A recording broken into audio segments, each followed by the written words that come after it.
One day you will do things for me that you hate. That is what it means to be family. Jonathan Safran Foer.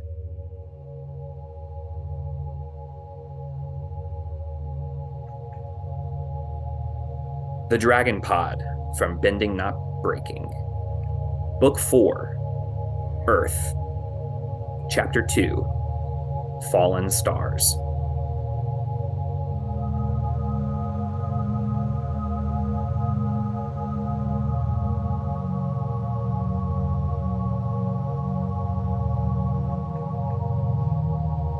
Welcome back to another episode of Bending Not Breaking. My name is Ben Pruitt, and I am proud to be your host for the Dragon Pod. Hopefully, you've already listened to our last episode with Jesse and Akalia, the Soren. But guess what? We aren't done because this season is packed with incredible guests, and we're just going to keep on ranking and ramping up, and this episode is no exception. I am thrilled to introduce to you all Racquel Belmonte. Uses she, her pronouns, as a voice actor, sketch comedian, improviser, teacher, and writer living in Toronto, Ontario, previously in Vancouver, British Columbia. You may know her from My Little Pony or Lego Elves or Legends of Chima, but you will likely know her best for her incredible performance as Claudia on The Dragon Prince. Racquel, how are you today? Hi, thank you. Thank you for saying that. That's very nice. I'm doing well. I'm doing good. I'm excited. This season finally came out. I'm excited for you guys to see more, and I'm excited to be here. All Yeah, around excited. just love the excitement. The excitement just Yeah, keeps us going in the morning, you know? that's what we need is more Yes. excitement, Yeah. right? Oh, Yeah, I'm good. Thank you for having me. This is very exciting. I love that I'm a ramp up after Jesse. I'm like, oh yeah. yes, take Yeah. that. No, I'm kidding. I love him. Well, Jesse's old news. He's been on the podcast several times, and now like Right? this is like super fresh and new for everybody who's been a longtime listener of the podcast. So this is, Yeah. in that sense, a one up between the two of you. Who's greater? That's something that y'all have to decide with rock paper scissors, maybe. I love rock, paper, scissors. And you know what? I would be lying if I said I wasn't amazing at it. So, Woo-hoo! All yeah, right, the strong gauntlet has been words. thrown. If you think Racquel would win in a rock paper scissors match against Jesse, I'd love to see a Twitter poll on that. Let's see who would win. If Twitter is around by the time this episode comes out, we'll see. Yeah, what's going on? Anyways, I'll figure it out after. Yeah, all the things, right? Ugh, where will I Okay, tweet my awful things? Okay, sorry, continue. no worries, no worries. So, people who may not know about you only kind of associate you with your work, probably, and with voice acting and the things that we kind of mentioned in your intro. But Yeah. what makes you you? Tell us just about you. Oh God, so many things. But one thing a lot of people don't know about me is I do a lot of improv and sketch comedy. I actually moved out to Toronto from Vancouver to pursue it more, Uh, pursue it further. Anyway, yes, but I've been doing comedy. I've been doing comedy for the last 10 years. Too long. No one should do comedy for that long. Uh, it's insane. But I do that a lot. I write. What else is interesting about me? I love pasta. Like I'm always making different ooh. kinds of, I like cooking. Are But you making the mostly pasta from scratch, or are you making? oh God, no, no, no, no. I just like making an easy one and eat. I think I Okay, just wanted to say I like eating it. That's another thing. I love to Uh, eat. yeah, it's nice. It's good. What else is cool about me? Not much. I'm not, yeah. I do a lot of improv, and improv is the least cool thing I think in the entire world. I'm a big fan of improv.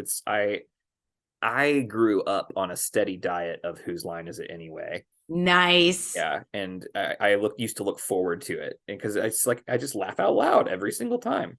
Right? It's Yeah, so good. And Colin Mockery is Canadian. he sure is. Yeah, he is. He's a Canadian treasure.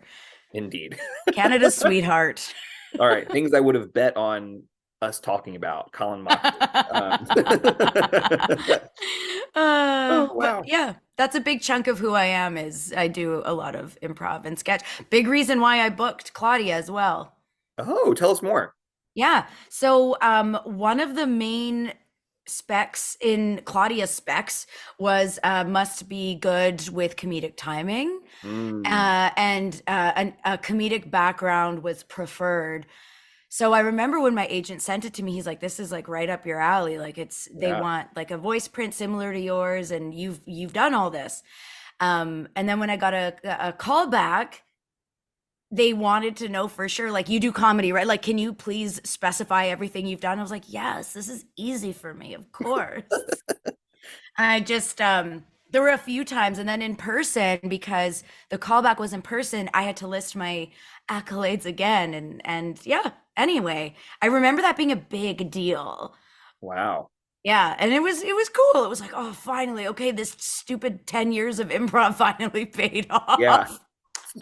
Anyway, but Wow. yeah, That's really cool to learn. And it's evident with Claudia's track record, thinking about her story and the type of humor that Claudia has. Uh, totally. it's definitely evident that that comes through. So that's really neat to know. Thanks. No big deal or anything. Yeah, well, and Well, great. So we've heard a little bit more about what makes you you.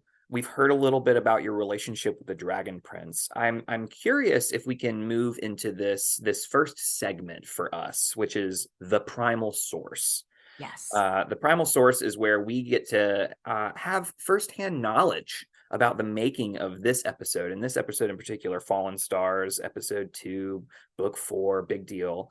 So I'm curious if there are is there anything that's super neat about the making of this these scenes that happened in the behind the scenes? Yeah, so the first few, okay, I think the first few episodes or the whole season we recorded during the pandemic. Yeah. So we were all by ourselves, whereas before we were all recording together and you can feed off each other. Hmm. However, I got to record at some, here's the thing, I don't remember if it was this episode or if it was a few episodes later, because things were lightening up. I got to record with Ben in a separate studio. He was in Wow. one studio, I was in another studio, and we were on Zoom and we can see each other. But I did the bulk of the next few seasons with Ben. Wow. So I went from doing it with everyone else to me and Ben, and that was awesome. That was Yeah. and Jason.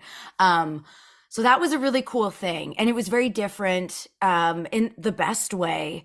It really got to shake up my performance in a cool way, and their performances, and like just gave us something different. Some things about this season, but specifically this episode, I didn't know how to say petrichor. I didn't know how to say it. I was like petrichor. Because normally at the beginning of like a recording or a scene, they'll be like, "You have any questions?" And I want people to think I'm smart, and I'm like, "No, I'm good." I didn't know how to say. I knew for sure I should have Moved right asked. along, just said it. Yeah, I should have been like, this word, but I didn't. And I just very confidently, there was another word in a previous season. I think it was Griffin, and I read it very confidently in the wrong way. Uh-huh. Same thing with petrichor. Same thing I with love it. petrichor. Do it with So, confidence, right? yeah, embarrassing, but it If anything, they'll think you did it for the comedic relief, right? yeah, it was a choice, Aaron. Yeah. Yeah. Duh. No. Well, it's so funny. I imagine that comedic timing is difficult to do when you are recording with just your voice, right? That Like by yourself? yeah, Yeah. that seems like infinitely more difficult to not be able to feed off of an audience. Totally. It was cool. I think like Aaron and the guys understood that, so they would sometimes read with me, especially if I was by myself and I had a lot of dialogue. Uh-huh. They would read me in and out, which was nice. But it is, I mean, obviously I'm gonna choose read with the other actors over Yeah, doing it by myself. absolutely. So, yeah, yeah, it's just more natural that way. But it is a great learning experience, and like now I know how to just do that. So, Yeah, that's super cool. Well, awesome. yeah.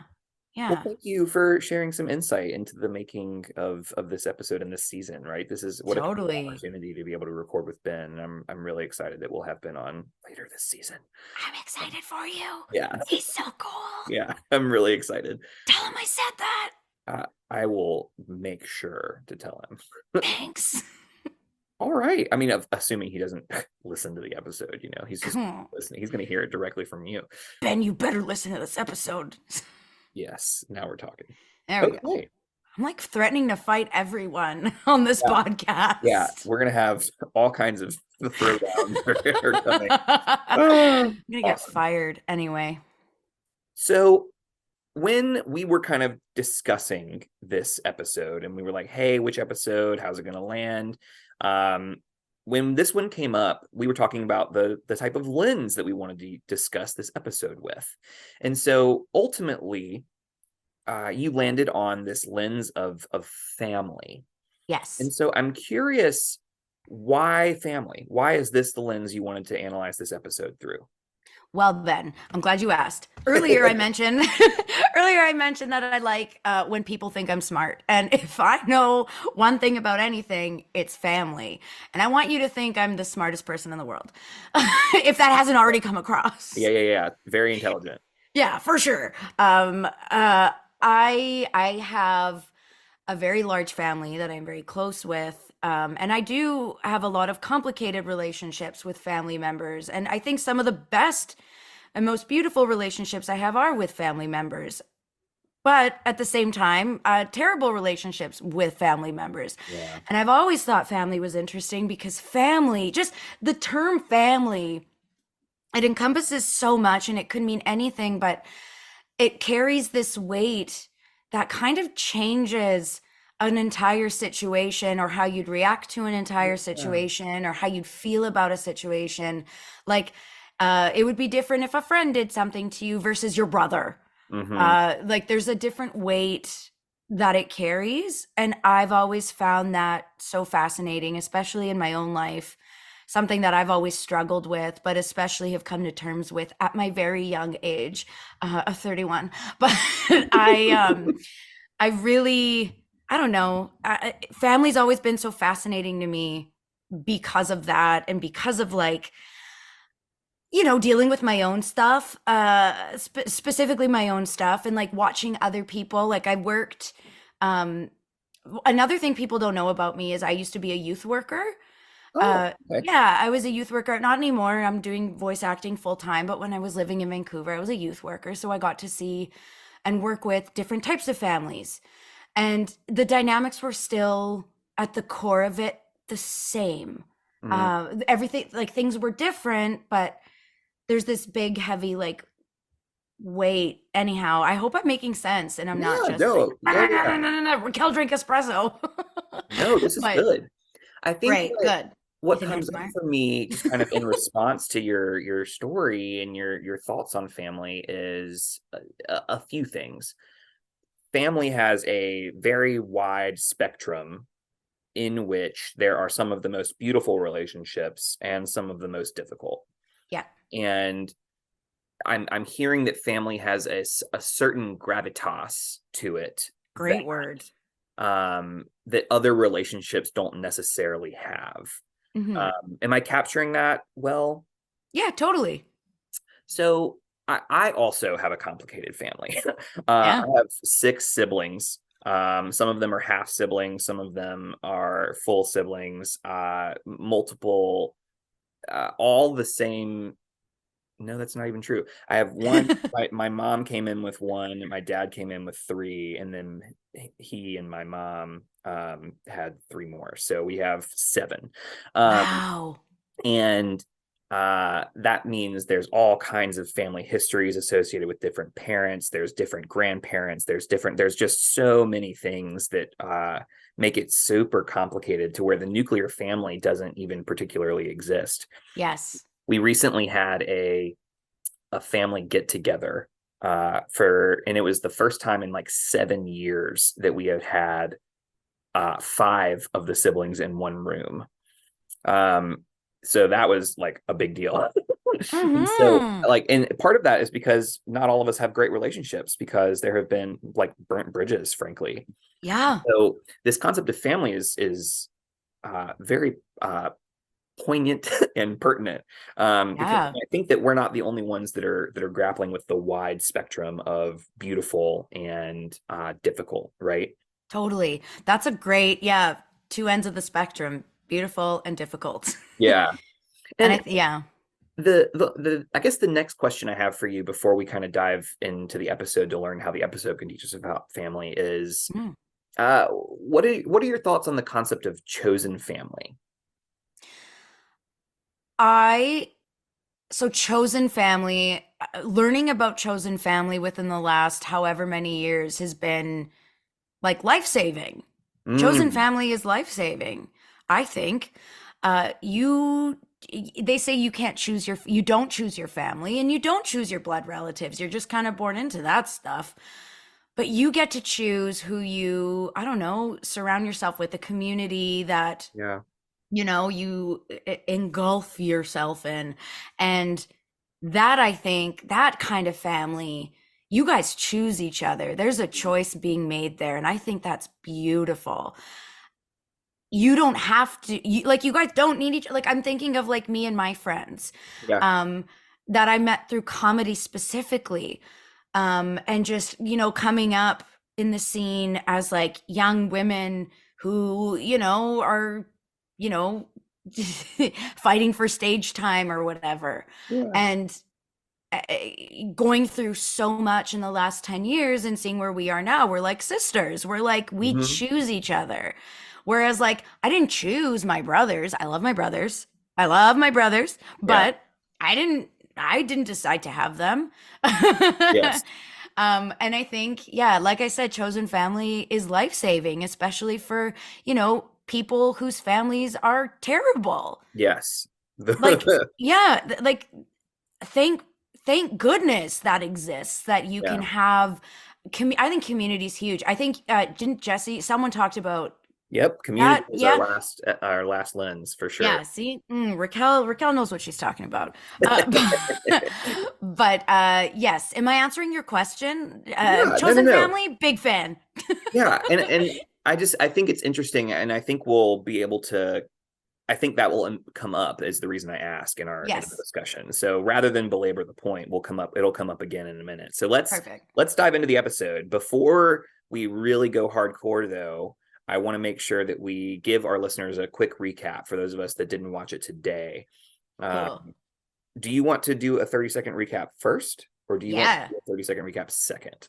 I'll go first. First. Yeah, I'll bite the bullet. I'll go first. All right. Well, what I'm going to do is I'm going to put 30 seconds on the clock, Okay. and you will have 30 seconds to do your best to recap the episode. Are you ready? Can't wait. Let's do it. On your mark, get set, go. Previously on The Dragon Prince, Claudia just woke Viren up from the dead. She introduces him to Terry, but that happened in the episode before. But now they're just there. So now Claudia is explaining to Viren, like, we got to do these things to keep you alive. We got to go up the storm spire to get your staff thing. And he goes, okay. So that she makes this thing in the cave, and then they go out, and then they're climbing up. Their whole thing in the episode is they're going up the storm spire. That's what it's called, Raquel. Then while this is happening, And 30 seconds. no! I got so much more Yeah. to That say. was a really incredible recap of like the first 30 seconds of the show. Really incredible. I feel crazy. It I was feel wonderful. insane. Yeah. um, but yeah, I missed the rest of the characters. But do they really matter? I mean, Do they really? really matter? Do they really? All right. Will you do me a favor and will you count me in? I would love nothing more. All Let right. me find my thingy clock. Stopwatch. Are Dun, you dun, ready? dun. I am ready. On your mark, get set, go. Okay, so Claudia is really nonchalant about opening a portal, and then talks about the Erebos chrysalis, and then Callum's book arrives and he's like, oh my god, I love books. And then Ez and Corvus are like dragons, and then Zim and Ibis fight about veggies, and Ibis lies about eating them, and then Terry goes all earth elf, and then Viren's not impressed with earth magic or farting, and Jania's like, congratulations, we win, we're married, we're getting married, and Karim's like, ha ha ha, that's super cool because he's a supremacist and doesn't like symbolism. And then Callum's annoyed with the pamphlet of pathetic, so he like takes Bates' advice and vandalizes it. Claudia does rest spell. 30 seconds, 3079 to be exact. That was beautiful. You should do this for all of our episodes. I'm gonna give your name to the guys. I'm gonna pass it on. Yeah. And yet, even still, we both missed some significant things that happened. And so we're just going to talk about them in our discussion. Oh, no. Oh, no. Oh, no. All right. So we've both prepared, right? We've watched this episode. We've thought about it through the lens of family. I'm curious, what's the first moment that you want to talk about when it comes to family in this episode? I think the main thing, because that's the one that sticks out the most to me, is Claudia and Viren's relationship post her bringing him back from the dead. I think that is a huge thing. Yep. It's a huge event. Yeah, this might take a minute to unpack. Yeah. One thing I noticed watching it, because I've watched this season through already like 3 times, but today I watched this episode. Like I was telling you, I watched it this morning. And I noticed something that I hadn't really noticed before. And I don't know that I really caught on to it when we were recording it either. But it was the moments of Claudia being a kid. Ooh. After having, yeah. So, Claudia has just performed a crazy spell. We still don't know how she's done it, but she's done something crazy and terrible, like she says, to bring her father back from the dead. And she's had to see his crumpled up, dead body for 2 years. Yeah. 2 years of just like, and she's a kid. I think we forget that, like, well, I do anyway when I'm watching it, but we forget she's a child. She's a youth. She's a teenager. I don't know how old she is for real, but yeah, I know she's a kid. And you first see the moment of like, I'm still a kid. I'm a teenager when she introduces Viren to Terry. It's like, this is my boyfriend. That I think is like a little hint to it. But when they're going up the storm spire, the farting stuff, like the fart jokes, it's like she's still an excited child, just like wanting to show her dad things through her lens and like, look at this, look at this, look at this. Hey, what do you think about this? Like she's still excited about, I don't know, things. She's got this childlike wonder about her, even though she possesses this like crazy ability to kill. Yeah. That's there's so much to think about when it comes to this. And I love that you're kind of bringing up this idea of this massive dichotomy between this having aged much too quickly for her developmental, where she should be developmentally, but also this like what seems to be like holding on to this childlike wonder. And I think what comes to my mind there is this idea of we often there has been a lot of comments in the fandom about like why were there so many fart jokes? Why were there so many, like, why did we have to lighten the mood? Why couldn't we have just gone dark? And I find this actually to be more realistic, frankly. Yeah. Of Claudia, because what we're seeing is exactly what you're saying. We're seeing a teenager who is grappling with way too much trauma, right? Just with an unreasonable amount of really terrible things, and at the same time it makes sense that Claudia would want to lighten the mood and like find ways to not have to always be on. So it just seems more realistic, and I think that just makes people uncomfortable. I think so too. And I wonder if the people who are complaining about the fart jokes are considering that. I don't look into the discourse, but that's one thing that just kept popping up on Twitter. I'm like, I love a fart joke. Don't get me wrong. I love Yeah. a fart joke. But I did see those like, oh, there's too many fart jokes. I was like, what are you upset about? So I Yeah. wonder if those people are considering this Yeah. because it is even like with Claudia having a boyfriend. Yeah, she's still a Deal. young girl making her way through the wood, like Yeah. And it also seems like we haven't, I don't know that we've heard Terry say the L word, like we've heard Terry say love, but we haven't, I don't know that we've heard Claudia say it. And it's interesting because we also don't know if this is Claudia's first love, if it's love at all. Which I would hope so. It seems like it certainly is from Terry's perspective, but I just like to of what think it we've is. watched, right? Yeah. I uh, like to think it is. Yeah. so it's just interesting to me. Like first love also like drastically affects the brain. Um, Yes. like I still think about my like first breakup and how like I went into a minor depressive state. Like it was bad. Yeah. And so I just imagine that from Claudia's perspective of finally found something that is such a dopamine, serotonin, adrenaline rush that all of the hormones, right? Totally. Big deal. Totally. Because like I seen people complain about, oh, why is she dating? Why does she have a boyfriend? Why is she dating an elf? And it's like, Yeah. do you blame her? Terry's hot, number one. Number two, Yeah. like he loves her. He cares Yeah. about her, and she Yeah. does not have that.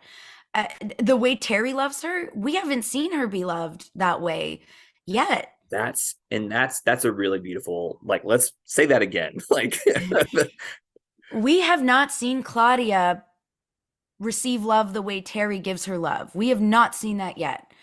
Sure, she is loved by her brother, and she's interacted most thus far with her brother, her father, Callum. Nobody has loved her the way and shown her love and appreciation the way Terry has. and I think that we see that in this episode, Yeah, right? And not necessarily with Soren, but we see Soren in the reflection leading up to the season judges Claudia for using dark magic. We yeah, see him later in the season very much judge her. We see a lot of judgment from Soren in general from previous seasons of Claudia. We definitely see judgment from Viren, right? Constant criticism in the later in this episode with the bat and whether she did the spell correctly. I think it's really interesting and indicative of the habits that Viren has because when he goes into panic mode, when anyone goes into panic mode, our filters go away and hmm, we default to who we are at our baseline. And yeah, Viren's baseline is to criticize Claudia. yeah, Goes into, did you do it right? Are you sure it did the peak of puff? Are you sure? Like it's this constant checking up on Claudia that I imagine she grew up with. yeah, And what we see from Terry is the exact opposite. It's just complete and utter acceptance and no judgment, right? yeah. It's just Support, adoration, beautiful. like just floored by everything she does. And I think you bring up an interesting point with Soren and Viren. I think with family, it's very easy and I've done this, it's very easy to become judgmental. Yes. In fact, it's crazy that that's like maybe our default with our family members, Yes. where we think we can do that because we're family. Mm-hmm. And Terry's not family. Terry's not blood relative, but you know what I mean. Yeah. Yeah. Anyhow, Well, I just think that's interesting. and there's so much truth to that too, of Yeah. we are so much more capable of hurting family because we assume that love is unconditional. Yes, exactly. And I am of the opinion that love is not unconditional. And that is a bold statement that I'm making. uh, That's and I okay. know a lot of people will disagree with me who are listening, but I do not believe love is unconditional. I don't think that just because someone is family that you have to love them. I think that is a very much a harmful belief to live into. I agree with you. 1000%. Take Um, that, fans. yeah, take that, people who Take that. disagree. No, I agree. You don't. I think people can do terrible things to you who are your family members and you don't owe them anything Yeah. just Yeah. because of the label, just because, of your DNA makeup. Oh, Yes. excuse me. Am I allowed to swear? I Yeah, take it Jesse back. does that all Retract. the That's me time. rewinding. Screw that. Yeah. No, I agree with you. And it took me a while. I never used to agree with that point. I used to be of the mindset love is unconditional. I you Yes. you love who you love and that's that, and family is just always somebody, like you do whatever you do Yeah. for family and whatever. I don't believe in that anymore at all. And that's in a way I lament a little bit at the loss of that, right? Because that's a really comforting feeling. Yeah. But is it not more does it not give us more agency to believe that love is conditional, right? That we can make choices and we can say no and set boundaries, right? Yeah. I think ultimately we have a lot of questions, I imagine, as a fandom, but as a cast also around Terry's history. And I imagine Terry has chosen Claudia in a way Yeah. that, and Claudia has chosen Terry in the same way. But Hmm. thinking about what family is chosen wise, often, and especially for people who identify queerly, chosen family is often more important than blood. Yeah, it's a safer option always, usually. Like, not, sorry, I'm saying always, but chosen family is like a safe, beautiful haven where, there's acceptance. There's Mhm. whatever Terry is providing Claudia, I guess that would be chosen family, right?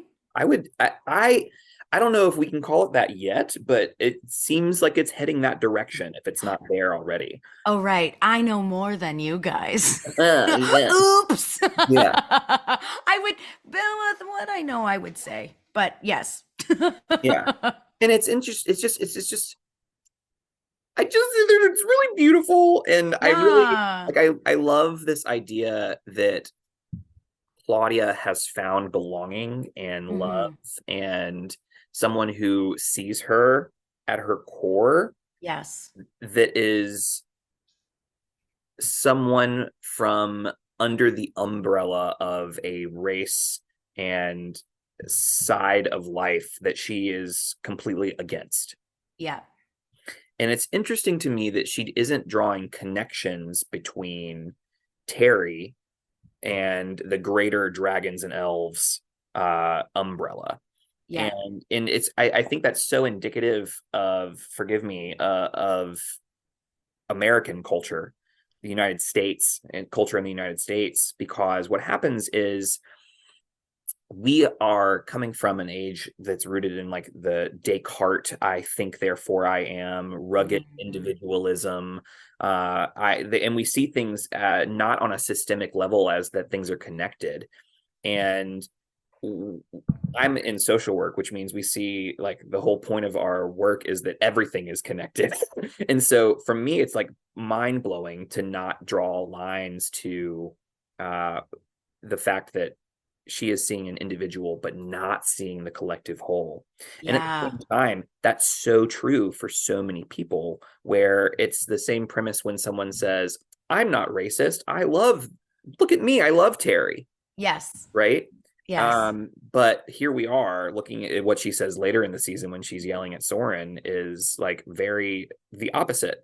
And so that's a long rant to say that I No, think no. it's fascinating and I It love is. this so much to for analysis purposes. Right? There are so many juicy layers to Yeah. just Claudia is such a fascinating brain.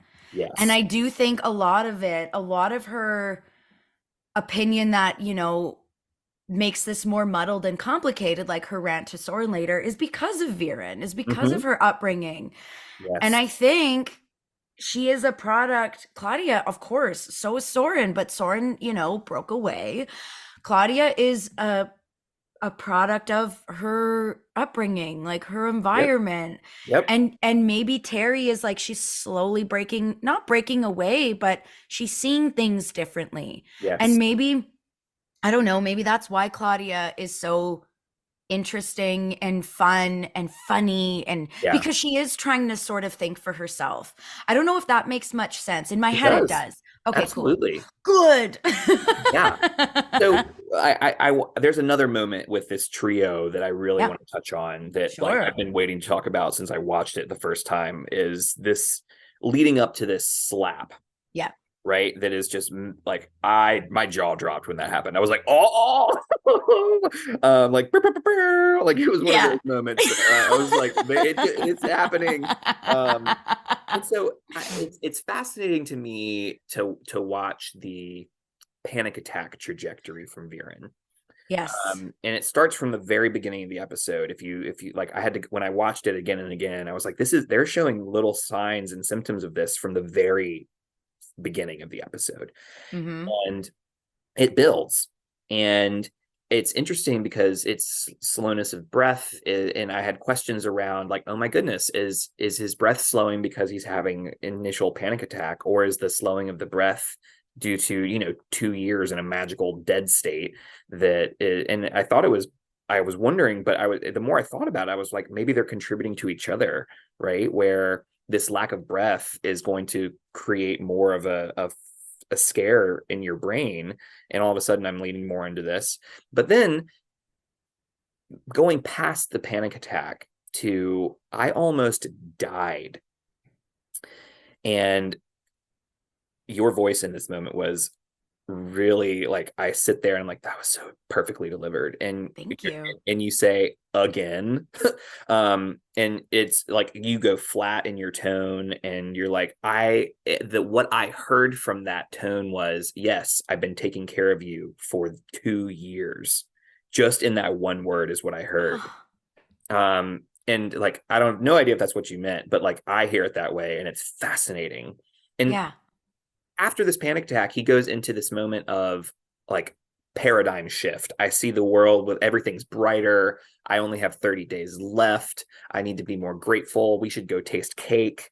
And what I'm trying to put myself in Claudia's shoes. Like, I sit there and I like imagine myself into Claudia's brain. And what it does when I was thinking about it is like it throws these past 2 years where I have done nothing for joy, because I've been working for you, doing everything for you, probably killing for you, probably doing all of these things for you.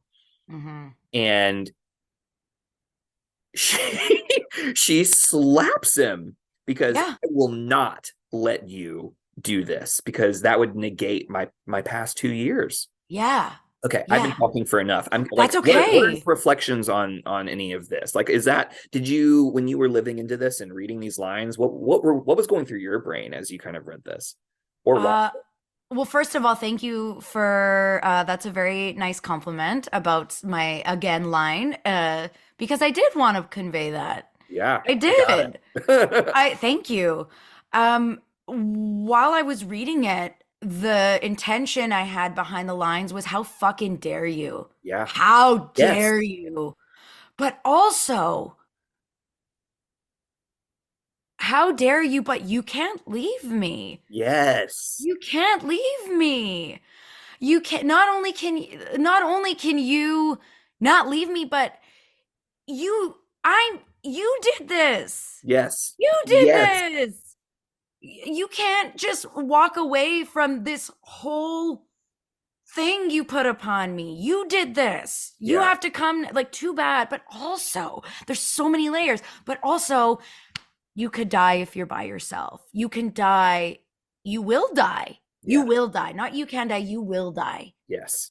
if Yeah. without me. You need me to stay alive. And I think there's that Yes. weird paradigm, Yes. like, you're my dad. At the end of the day, you're my dad. And you hear it just in the way she says, how often she says dad. I feel like that's intentional. Yes. Yes. Yes. Yes. I noticed that this time around watching it. I didn't notice it while recording it. Well, I guess I kind of did because it kind of changes, how you do your line reads as an actor. You're like, okay, dad, what does that mean? But I noticed it watching it this time around. She says dad so many times, and I think that is so intentional. Yes. It's like a Yes. reminder, like, you're still my dad. I still love you and I'm going to take care of you, but also fuck you. How dare you? Sorry, I'm swearing so much, but Listen, I do. you should hear Jesse. Oh, I believe it. Yeah. I shouldn't apologize knowing that he has Yeah. been on this podcast. Um, and I choose the word fuck you also intentionally because it's like, I don't know, like, oh, like almost Yeah. a gutting feeling of now you're gonna change. Yeah. I lost my brother because of you. I lost my mother because of you. Yeah. Well, I don't know. I'm assuming that's why the mom, Yeah. We you don't know know, yet, but we'll find out. I Maybe. Maybe. maybe I don't. I hope so. I Yeah. hope so. But I lost. Oh, here's another thing I thought of too is you want to do all of these traditional family things with me now? No, you had all of my childhood to do And that. yeah, you had my entire childhood. You could have done this with me and my brother. Instead, you gaslit both of us. You Hmm. ruined Soren's life. You Yeah. did all these things, but now you want to taste the seven cakes of Zadia? Huh? I think for me, I think I can process all of that. I wonder if Claudia, I think all of that is very subconscious for Claudia. Yeah, Um, and it's one of the, I don't even think she's like screaming and cursing at Viren, or like, I don't think that that's on her brain. I think that she truly is in this space of two things. One, I think she's entirely dissociated from her body. I do not think that she's in touch with the things that she's feeling. I think that, very that. yeah, I Yeah. think that she she is just like on survival mode and Yep. has been on survival mode for 2 years, and it's like talk about high stress, That's uh, another layer to the whole thing. It's like right? survival mode. She is Yeah, so disconnected. And I even like, sorry, I'm interrupting you. go for it. Uh, when I was reading uh like the first I want to say the whole season, like she's just so removed from it. It's like get get him get him to live another however long, 30 day 30 whatever. more days, Yeah, get him there, 29 just get days. him there, get Yeah. him there, and then you can move on, just get there. Yeah, sorry, continue. Yeah, well, and I just like, so one, I think that this dissociation is very, very present for Claudia's character. The second thing is, have you ever heard of the concept of over and under functioning when it comes to relationships? Yes. Mostly under functioning. Yeah. Well, Well, like, I guess over functioning as well. But I think I have most experience with over function. But yes, yes, yeah, continue well, with it's your I am a classic over functioner, and so I perhaps that's why I can Mm, recognize it. But Claudia is classic over functioning right now. yes. And so over functioning is some of the things that I'm noticing that are examples of this, like, are constantly focused on Viren's life rather than her own. Offers frequent advice for how to manage his experience, like is telling Viren, like, just walk, just do this, just do that. Um, Yeah. Doing things that are part of Viren's responsibility and like his autonomy, and believing that if I don't do it, then it won't happen. Yes. Right? Which you said that very line earlier of like, if I don't keep you alive, you won't stay alive. Which is You like need an me. extra version of this. You need me. That's classic overfunctioner, right? Yeah. And I think some of the things that happen when you are in overfunctioning mode is oftentimes you're angry when you aren't appreciated, i.e., slappage. Like, and like, there's just so many indicators that Claudia is in overfunctioning mode. And um, does that resonate with you in terms of how she's kind of handling this? Yeah, 1,000%. So the opposite of that would be under functioning, right? Yeah. Of like, I can't do anything. I'm gonna let other people handle it. I'm gonna. Yeah. So oftentimes what happens when there is an over functioner, there is an under functioner, which means in this case, Viren is the primary underfunctioner because he's been dead for 2 years, right? Exactly. And so it's just really fascinating to me when we think about how people work in tandem with one another and how people show up to situations. People who are overfunctioners often are very do well in work environments, especially in capitalist driven work environments, because they produce, they Yeah. get things done, right? Mhm. And at the expense of other people. But what it does is it also enables. Yeah. And so that's what I'm kind of leading towards here, is that it seems as though Claudia is enabling Viren in a way of, we're going to get you back to your previous state and your previous habits and your previous experience, which led to his death. Yeah. So I think there's a disconnect here around what she doesn't realize that she's enabling. And of course, she's like, what, 16-ish? So Yeah. it's right. And so Also, yeah, like in terms of the enabling thing, like that's I think that's probably like on a subconscious level. Like I think she just wants her dad back, and that's the only dad she yeah, knows. yeah, I don't want to know another dad. I'm bringing back the dad that I grew up with. Like yes, a change of pace for you. You want to go good. You want to be, yeah, yeah. No, that's not my dad. And that brings up this idea of this concept of returning, right? Returning to normal, Yeah. right? And I think that anytime we're putting family in the conversation, right, we will go into overfunctioning mode often when family members, like a parent, for instance, a child will go into overfunctioning mode when a parent goes to the hospital. Yes. And so like, okay, I got to get their meds. I got to call the doctor. I got to do all these things. And like the other siblings are like, hello, do you need any help with this? And it's fascinating, right? But eh, to think about it from that perspective and how we use this and do it, it's not healthy, right? Yeah. My experience with overfunctioning is when my dog passed away. An example of this was a year old, very sudden. Oh, Um, I'm sorry. and thank you. It was many years ago. I've processed it at this point. But I immediately after we were scheduled for like poker night and things like that. I was like, y'all keep playing, y'all play, go ahead. And they were like, no, because they were processing well. And Yeah. I immediately started cleaning the house. And I cleaned every bit of the house. And as soon as there was nothing left to clean, I broke down crying, Yeah. because it was a me passing off, like I can't feel this yet. I can't feel this yet. I can't feel this yet. And this is my worry for Claudia. When is she gonna break?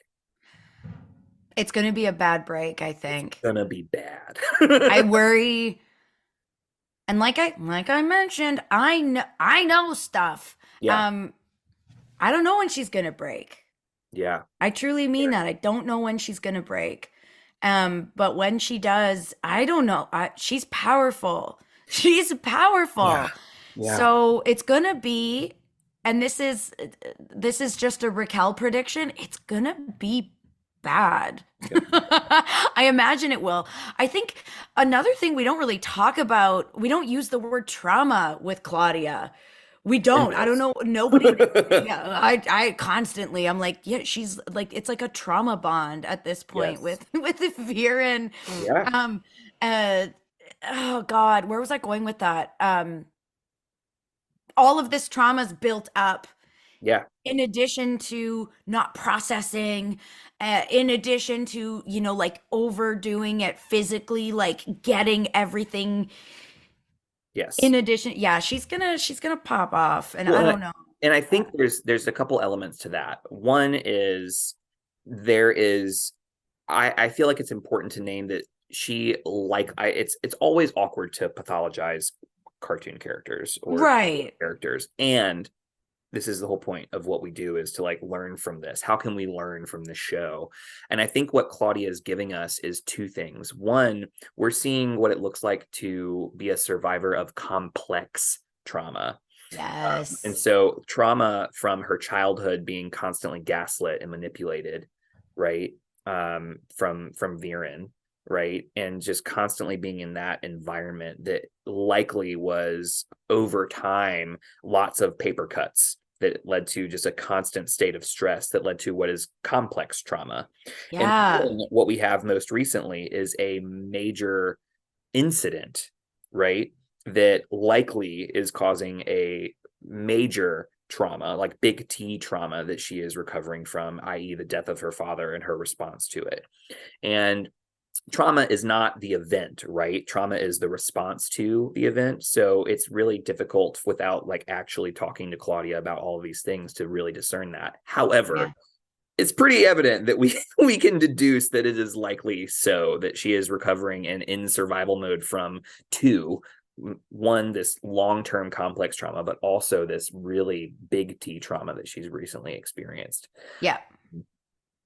And that does things to you, right? Well, especially a child. Like that's the Yes. other thing is like Yes. she's a teenager. Yep. How is this manipulating her brain chemistry? Maybe manipulate's not the right word, but how is this changing things? Absolutely. How is this going to shape her for when she's in her 20s, her 30s, her Yeah. 40s, when she's Viren's age? I don't know how old Viren is, but Yeah. yeah. Well, and it's, Yeah. there's a lot of people, I should say, have heard of ACEs, which are adverse childhood experiences. And there's been Mhm. lots of studies on how ACEs affect children later in life. And there's a very significant correlation between the more ACEs, the ACE points you have, which means the more adverse childhood experiences you have when you are young, predicts all kinds of really negative things that are physical, right? The body keeps the score, so to speak. Yes. And so in a way, dark magic kind of keeps the score in the same way of Oof. the Oof. body keeping the Yes. score, right? Um, Holy, I've never thought of it that way. Sorry, you just blew my mind. I love it. Let's blow that line. Let's keep going. Yeah, yeah, yeah. Sorry, keep talking. I No, interrupted well, I you. mean, that was That's really the end of my awesome. thought, but like it's fascinating to me, right? That how much we are seeing the body affected, and we see like her hair has like as it's the major sign. We haven't seen her face go like quite like Viren's quite yet, but Yeah, we'll see it, I'm sure. Anyway, maybe. I hope not, but we'll yeah, see. yeah. So we've spent a good deal of time on this duo, right? Yeah. Claudia specifically, but also in Viren. And there's a lot of other things that happen in this episode that I want to make sure we touch on. Yeah.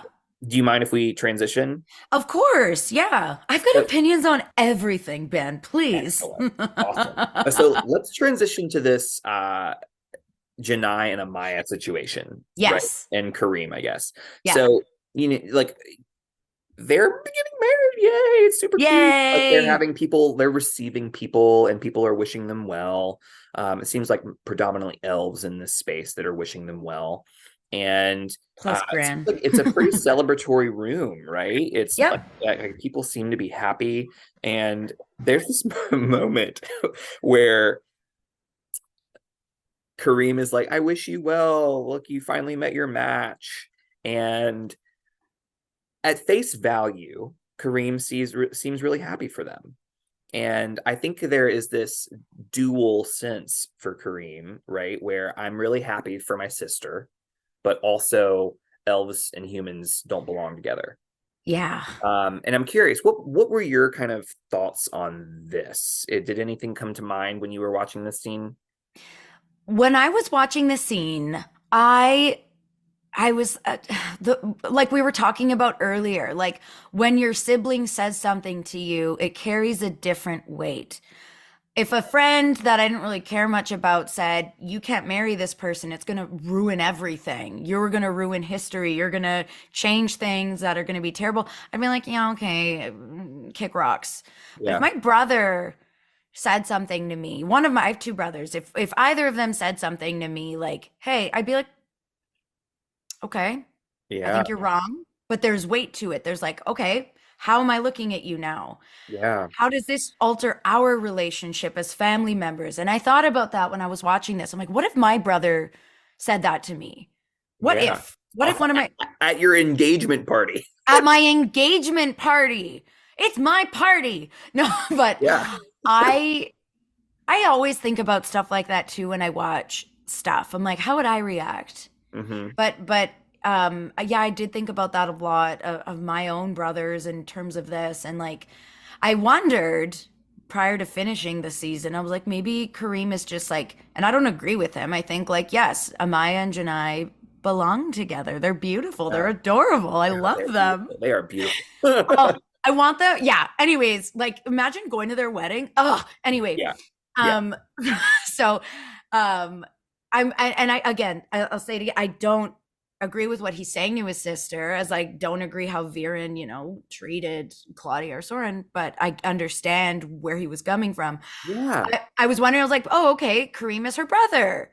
He's looking out for her, maybe? Yeah. Maybe that's what this is. Um, It's unclear, right? yeah. It's you want to believe that that's what it is, and then you watch the rest of the season, you're like, uh-oh. Yeah. Yeah. But yeah, that was those were my initial thoughts with that. It's Yeah. hard to hear that though. I don't know if you've ever had that with the sibling. But my brothers hate everyone I date. And for good reason. I date trash, but but um uh I always welcome their opinion, if that Yeah. makes any sense. Yeah. So it's, yeah, I don't know if I'm making sense, but I'm kind of trickling off, but Well, I think there's several things that kind of you're touching on that I think are really interesting, right? One, Janai is saying Amaya is my chosen family, yeah. right? This is what like a declaration of partnership usually means, is like they are at such a we are at such a level with our relationship that I want them to be a permanent part of my family. Yes. And so that's a statement, right? And I Huge think statement. what Kareem is suggesting is that blood is stronger than choice. Yes. And I think that's like when we boil it down to what are you suggesting and what is the base of what you're saying, that's what it comes across to me as, is that blood is more important than choice. Yeah. And not only that, but race is more important, right? Like, and so it's claiming control over Janai via Yes. this. And I Yes. think that that's often what happens. This is what happens when um and this is I think it's really well done, because this is not about Janai and Amaya being queer at all. No. He's like, no, I love that you love Amaya. That's not the problem. The Yeah. problem is that you're getting married and you're putting this on display. You're putting the human elf relationship on display. And I think it's a really fascinating commentary on queer relationships in a way, for our reality of saying, like, when parents and siblings and say, oh, do all you want, but you can't get married, right? That says too much. There's too Yeah. much symbology there, or X, Y, and Z. And it's Yeah. not just about, queer relationships either. It's about interracial couples. It's about all kinds of like difference. Anytime you're marrying difference. Yep. And it's really fascinating to me to say that, you know, blood and tradition is more important than your feelings and your choice. Yeah. Totally.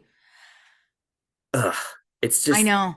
icky, right? It's so gross. It's so gross. I've seen it over and over again in my own family. I've seen it in other families. I've seen it Yeah. with friends. It's fucked. It's fucked when, sorry, I'm swearing again.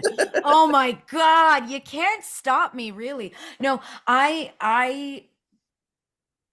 my God, where was I going with that? Yeah, Just I agree screwed with up everything. situation, right? Yeah, I agree with everything you're saying. I think, uh, to tell someone, I'm happy for you, but Yeah. I don't know. Yeah. That's insane. Choices. Yeah. Yeah. There's this little moment that happens in this scene that I kind of like was like, oh, that's me. That's me on the screen. I was Kareem, and I really kind of felt Kareem in that moment. Um, uh, you know, Kareem wishes them well, and Amaya signs and says, I promise I won't beat you up.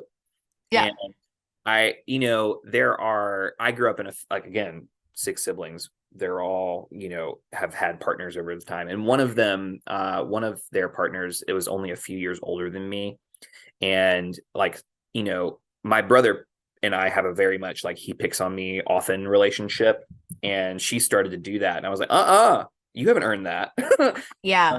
And in a way, that's what this felt like. Amaya like started to pick on Kareem in a way and said like, I won't beat you up, haha. And I'm like, I'm turned Watch off. it. You haven't earned that, right?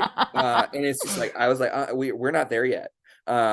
And then like what's really funny is this like so clearly fake laugh that Kareem has, and he goes, ha, ha, ha, ha, ha. I And noticed that this time around too. When oh I watched it, man, I was like, oh, ooh. yeah, that was me, right? Like all kinds of on the page, which was kind of uncomfortable because like I don't want to be Kareem based off of what we see in this season, but at the same time, like we see ourselves in these people and in these characters. Yeah, they're all three-dimensional. That's the thing. Like they're all so maybe four-dimensional. There's so much going on with them. Yeah. So yeah, of course, yeah, there are moments we don't like, but Mm. very honest and real. Our writers are really good. Yeah. Our writers know what they're doing. Well, and oftentimes I think I'm gonna get meta for a second, but Do it. we talked about fans earlier, but I think Yeah. oftentimes when fans are uncomfortable with the direction of a season, and there's been like mixed reviews of this season, Yeah. I think oftentimes fans are uncomfortable with the fact that it makes them feel uncomfortable, Right. right? And the things that are happening in this season are addressing very complex issues. It makes sense that these characters are going to respond in very complex ways. Yeah. And we see that. And the fact that we have this stark difference between, the petrichor fart jokes and, death, right, seems to me again, we said this earlier, but it seems very real. That seems like that's closer to reality than it would be to just go hardcore dark all the time and just lean into that. Yeah, you can't do that. Like from a writing Uh, standpoint, you can't. yeah, and the critique is that like it waffles too much between like light and dark, and I'm sitting here going like, it's not. That's not how it works. Like Yeah. this is how people work. This is, Yeah. and I think it's too close to home for a lot of people who watch. It's like this makes me uncomfortable because I wasn't ready for that, and that's just again, I'm just sitting here going like, Yeah. Hey. yeah, Yeah. incredible talent writing. I 100% agree. Like there's just really beautiful things that are going on. Yeah. And especially talking with you, it drives me crazy when people criticize the writers. I've been seeing a lot of that on Twitter. It drives me insane because I'm like, look at all these layers. Yeah, Look at all of these layers that we've just and this is one episode. yeah, These are moments of right. one episode. I'm about to write my Uh, dissertation on like yeah. all the complex things that are going on here. You can do like a 5-day dissertation on the dragon print. Yeah. Yeah. Anyway, um, All right. yeah, yeah. Let's is Are there other moments of family that we need to touch on in this episode before we transition into some of our other segments?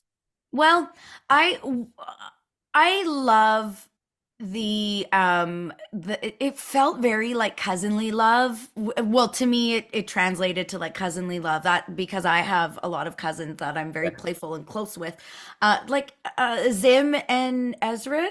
Like Yeah. Zim's coming over. Did you do this just so Zim would come over? Why not both? Like Yeah. I don't Yeah. know. It kind of felt like, and when Zim, Ibis was feeding Zim or trying to get Zim to eat the vegetables so he can go out and hang out with Ezrin.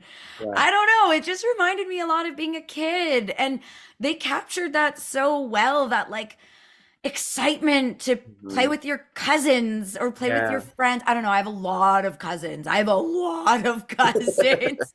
We're Italian. Yeah. But I have a lot of cousins and that was as a child, that was one of the most exciting things for me and I looked forward to it the most was I get to play with my cousins. Yeah, I And I noted this scene. This was a big one for me too. And I think that this goes into this element of I don't know that this is what I would call chosen family. It is, but I think it's a little bit more nuanced than that because Zim like raised or sorry, Ezrin raised Zim for a little while and was responsible for him. And yeah, there's an element of caregiving, right, that bonds. yeah. And I think that, you know, I don't know that I saw cousin. I was wondering, like, is it brother? Is it uncle? Is it, and maybe it is cousin, Oh, and maybe it is friend, right? And like, and I think it's all of the above and any of the above. I don't think that I'm like it has to be this, but I yeah. do think that like there is an element of family here where Zim is not just another Zim is special, right? I'm thinking of like have you read The Little Prince? It's like the rose, like there are tons of roses, but the rose from The Little Prince is the one that he puts his time into. And this is the relationship. Like there are tons of other dragons, but this Zim is the one that Ezrin has a history with. Yeah. History is the context and the foundation for which family is built upon, right? And I think that we're not just going to walk up to a stranger and say, "Hey, you're my family now." Like Yeah. maybe some No. people do, but like I think oftentimes we need a history and context, and they have a very strong history and context for their relationship, and so it does feel like family. I 100% agree with you. Yeah. Yeah, it's more than friendship for them. It's like, it's interesting you bring up caregiving because that adds a whole other layer of like caregiving is so, and we did talk about caregiving a lot, just in a different way Yes, earlier, overfunction. like over function. Yes. And this is like a more positive caregiving Yeah, situation where you see the positive effects of it. So I think it's important to touch on for sure. It's absolutely. exciting. They're French, not friendship. I don't know. They're What in like who's to say you can't be friends with your family, right? you Like can yeah. Their connection is exciting and it's adorable and it's like kind of a metaphor for what the future should be. Like look at how these two are getting along. that's what I'm saying. Yeah. Yeah. So Yeah. yeah, honestly okay, here's a fun secret. When I go into the studio, I only read my parts Okay. as I practice and I read my parts. I don't I watch it after. So when I watched it, I was so excited to see that dynamic, Yeah. especially 2 years later. Yeah. Especially I don't know, it just hit in a different way. You're like, "Oh, yes, that is I don't know." And like I said, it reminded me of just being excited to play with cousins and it hit a different set of heartstrings that I didn't know I that could be hit. They play with the writers do a lot. Yeah. They But can they know take a what they're lot out doing. of you. Yeah. God damn it. Yeah. Yeah. Wow. Anyway, Okay. And I the only other minor thing I think is the relationship, not just between Callum and Ez, right? Like I think there's this this moment where Callum's running with his new fancy book, and Ez notices and says, "Somebody's happy today," and I think that element of noticing is a key building block for maintaining and or creating family bonds, right? And noticing what excites the other person, noticing them and seeing them. I think and it seems that Ezrin does, and I think that's just indicative of their relationship too. totally. Totally. I agree. Callum and Ezrin, this is kind of off topic, but when I saw that moment and just every moment they've had, I'm like, oh, they remind me of me and my little brother. I have a brother that's Oh, 10 years younger than me. So anytime I watch their dynamic, there's this like, it's like a, I don't want to use the word care. They kind of care for each other and they look yeah. out for each other. It's Yeah. a really cute. Anyway, I love it. Oh, I miss my brothers. Anyway, well, we've talked a lot about family, and we've yeah. definitely been able to kind of grapple with some of the relationships here. I am excited to take a short break and give our listeners a little musical interlude before we come back for our final couple of segments. Cool.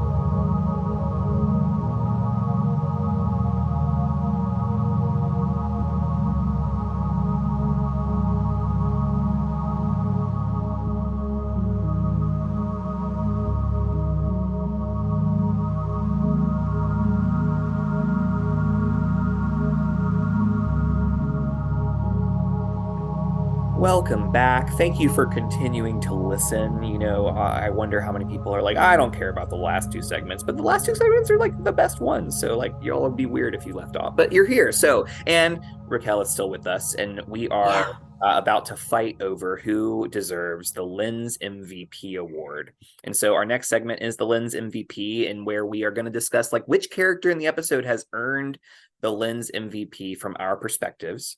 And this character exemplifies family, which is our lens today, for better or for worse. They exemplify this lens, and we will get our listener input and see what they think too. But for now, Raquel, who do you think deserves the MVP award for family? Our girl Claudia. What I should have guessed. Well, I mean, no, but me voicing her aside, I think we see how family has affected her. I'm careful about using the word damaged. I don't want to use that word, but part of me is like maybe traumatized her. Yeah. Um, we see how it's pushing her. It's her motivation in a way. Yeah. I think she, especially too, like within the last few seasons, like prior seasons, family has always been this thing for her. Her brother, her relationship with Soren, her relationship with her father, that's been her thing. That's been, I don't know if I'm making sense, but I think Oh, yeah. Claudia is our episode MVP, our Lens MVP, and episode MVP. I definitely think it's an apt. I think that one of her core values is family. Yeah. Right? And this is potentially me arguing your point, but let me do this. I'm going to argue my point and say how Okay. family is a core value for my person too, Okay. which Claudia learned from, aka Viren. Yes. Okay. I'm not even upset you're saying that because he was my second choice. Yeah. So Yeah. I think Viren is, and so you referenced prior episodes, so I'm going to reference some future episodes. Nice. So there's a moment where he and Terry are talking and really discussing like what must be done for the people we love. Hmm. And it kind of goes back to the opening quote from this of like, sometimes you have to do things that for people that you care about that you hate, and that it's hard to live with yourself after you do it, but you do it for the people you love, which Yeah. I have lots of problems with. But that's what Viren is all about. That is the teacher that Claudia has had in her life, right? Yeah. So I think that her core value of family largely stems from Viren's core value of family. And I think in this episode, what we see is this paradigm shift of, oh my goodness, I have 30 days left. I want to spend it with my family. I want to spend it with you, Claudia. I want us to travel the world. I want us to spend and like not take for granted this limited time that we have left. And Yeah. it's all focused on family, right? It's focused on spending time with her and being with her and not losing her. Uh, Yeah. and it feels Yeah. like he's always cared about how she's done dark magic. Again, referencing this reflection where she does dark magic without Viren's permission, and Soren's like, he didn't want you to do that because he cares so much about her safety. And I think that his focus has often been on family, and so my vote is for Viren. And if you value this episode and these characters, you should vote for Viren, because Raquel may be right about some things, but Viren. Here's the thing. No, I agree with you. I can't even disagree. I don't even have a follow-up for that. But Claudia being a product, I think, listen, listeners, okay, hold on a sec. Look, you get to see all of the examples of what Viren has done to Claudia as a Mhm. family member. And I think that counts for something. So, Yikes. no, you'll Yikes. win. I'll vote for you. Who am I kidding? you know who knows. I will say that I have a severe losing record for this, Well, where that's about to change. yeah, well, we'll Even we'll I'm like, see. oh. All right. Well, you've heard it, listeners. Check us out. Make sure you're following us on Twitter at BNB_pod to make sure you find that poll so that you can vote and for Viren. And we'll see how it goes. Maybe we'll win, maybe we'll lose. But either way, family wins. Family wins. Awesome. So for our final segment, Yes. favorite segment, this is a chance for us to dive into gratitude for a character. And again, for our listeners who may be new, this is a moment for us to pick a character from this specific episode that we are thankful for and to kind of explain and lean on why, because we know that practicing gratitude is a way to cultivate joy in our real world. And even if it's for characters in a reality we like to escape to. So, Raquel, I'm curious, who is a character in this episode that you are grateful for and why? This is going to sound wild. Viren. Ooh, Yeah. I don't know how I feel about it. I am thankful for Viren in this episode because we see glimpses of, and this is so different from what we've talked about, but we see glimpses of how people can change. Mm-hmm. And I think it's really difficult for people to change and to come to their senses. And maybe that's not what's happening. Like, we don't know. There are other seasons coming up. Yeah. But to have those moments of, oh, what am I doing? I want to change that. I don't know. I admire that. Yeah. I have a close familial relationship where it was really difficult and there was lots of resentment, but this person changed and makes an effort to do that. And I think, I don't know, I admire that. I do. And I don't admire Viren, and I know he's done a lot of bad shit. But when people can see the other side and want to, despite, everything we've talked about, yeah. Am I making sense? Absolutely. Right. Okay, cool, cool, cool. 100%. I think that you can love, and I got feedback once because I said I was hating on people who were Viren stans, and I wasn't, and it was very subtle. I wasn't even like hating on them, but it came across that way. And Sure. I love all of these characters because they're so complex and we have so much to learn from them. Like Viren is incredible as a character, right? Yeah. It's an incredible arc. And the same thing with Claudia, same thing with all of these with Erebos, right? There's so much complexity that we have so much to gain from and learn from and be a part of their trajectory that is really incredible. So I 100% hear you with Viren here. There's a lot that Viren offers us in terms of how we can do better, even from learning from his mistakes. Yeah. Having that moment of realization for anybody, I think, is so important, especially when you realize, oh, I've completely fucked my children's life.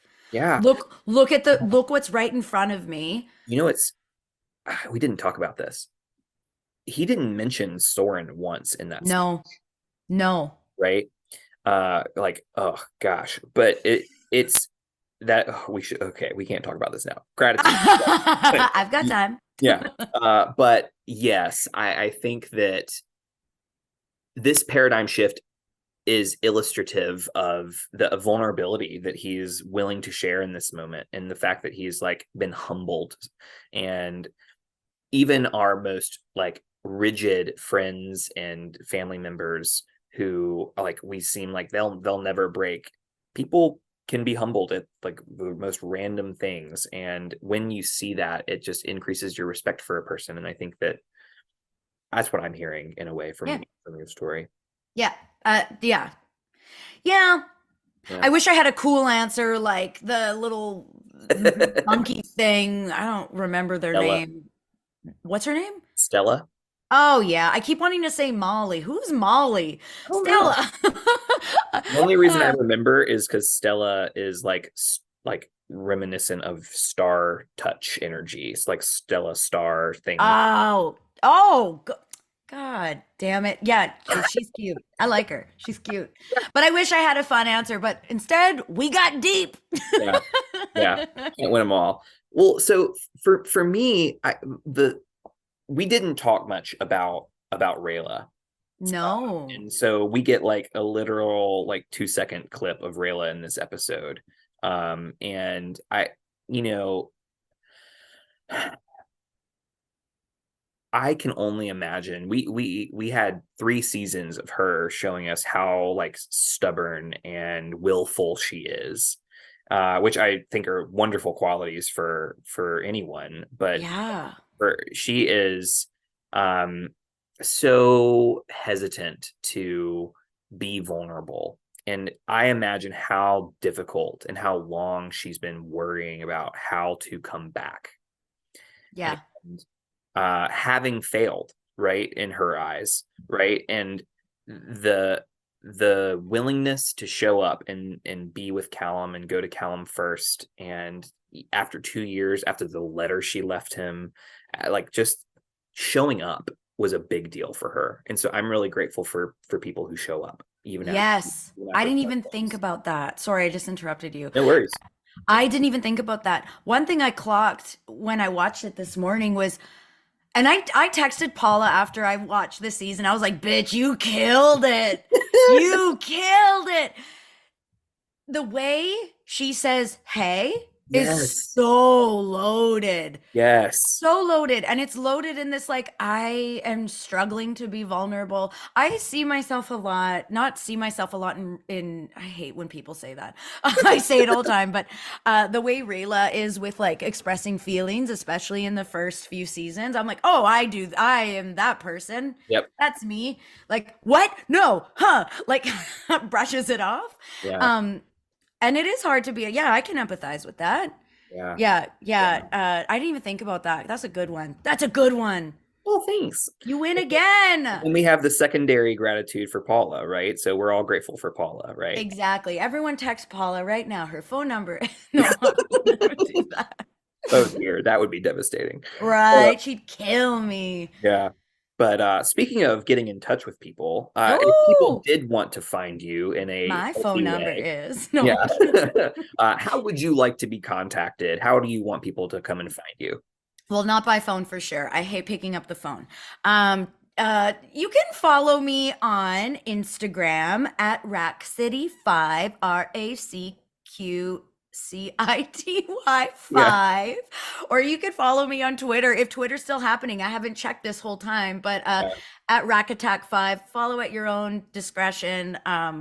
Lots of Uh, comedy bits happening there. Pardon? Lots of comedy bits happening there. Yeah, a lot of people who don't know I do that are always very shocked or very like, Yeah. I lose a lot of followers and I, whatever. Oh Um, well. Also, we are doing an event, a Dragon Prince Q&A signing thing on November 26th through Streamily. And Ooh. you can visit my Streamily page and you can buy an autograph, like I can sign something for you, or I can do like a video message. So if you're interested, which you should be, get it for Christmas, get it for your friends and family. I don't know, get it for yourself. I recommend. Get yourself a hot gift. I have some really cool art from some really cool people that I'm going to release pretty soon. Yeah, please visit my Streamily page. It's going to be in the links in my bios. I'm going to put the link in my bios on all my social media. So please, yeah, take a look. We're all doing it. So you can find mine and then you can find the other guys too, but you should just go Yeah. to yeah. At least go to that one first. Yeah. And if I see everybody tweeting about it, I'll make sure to kind of tweet about it as well, and make sure we have some, make sure people can find it from our channel too. Amazing. I love that. Thank you. And as a reminder, everybody, you can find us at BNB_pod on all the things. So whether it's Instagram, Twitter, even TikTok. My co-host for our avatar portion does a lot of content on lots of random things. And so I invite you to check out the TikTok as well. And then, of course, we have a Patreon. Patreon's super cool. We are again still working towards getting our producer paid a living wage. That would be ideal. So we're getting nowhere for the past couple of weeks, and so we ask that if this has been great for you, if you've enjoyed this, maybe even do a one-time gift. That would be super cool. Any of that would be helpful. All right, back to you, Raquel. Thank you so much for joining us today. What an incredible experience it has been to dive into this world with you. Thank you. What an honor, a pleasure, and a dream. Ah, I'm well, happy this worked out. Thank you for having me. it's my pleasure. All right, everyone. Until next time, be well and Bye. good.